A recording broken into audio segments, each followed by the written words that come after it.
ನಾನು ಸಿ ಚಂದ್ರಪಂಟ್ ಅಂತೇಳಿ ನಗರದ ಹೋರಾಟ ಸಮಿತಿ ಅಧ್ಯಕ್ಷ.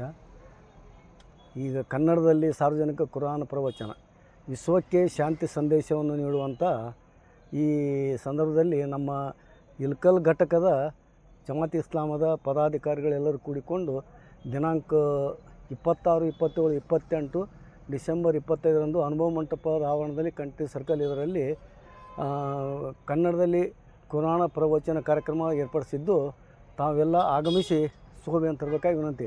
ಅದರಲ್ಲಿ 1ನೇದು ಕೆಡುಕು ಮುಕ್ತ ಸಮಾಜ ಹಾಗೂ ದೇಶದ ಹಿತಚಿಂತನೆಗೆ ನಮ್ಮ ಹೊಣೆಗಾರಿಕೆ, 3 ಸುಭದ್ರ ಕುಟುಂಬದ ಸದೃಢ ಸಮಾಜ. ಈ ವಿಷಯವಾಗಿ ಜನಾಬ್ ಮೊಹಮ್ಮದ್ ಕುಂಯಿ ವ್ಯವಸ್ಥಾಪಕ ಶಾಂತಿ ಪ್ರಕಾಶನ ಮಂಗಳೂರು ಇವರು ನಡೆಸಿಕೊಡ್ತಾ ಇದ್ದಾರೆ. ದಯವಿಟ್ಟು ಇದನ್ನು ಯಾರೂ ತಪ್ಪದೆ ಬಂದು ಭಾಗವಹಿಸಿ ಯಶಸ್ವಿ ಮಾಡಬೇಕಂತ ನಾನು ವಿನಂತಿಸ್ಕೊಳ್ತಾ ಇದ್ದೇನೆ.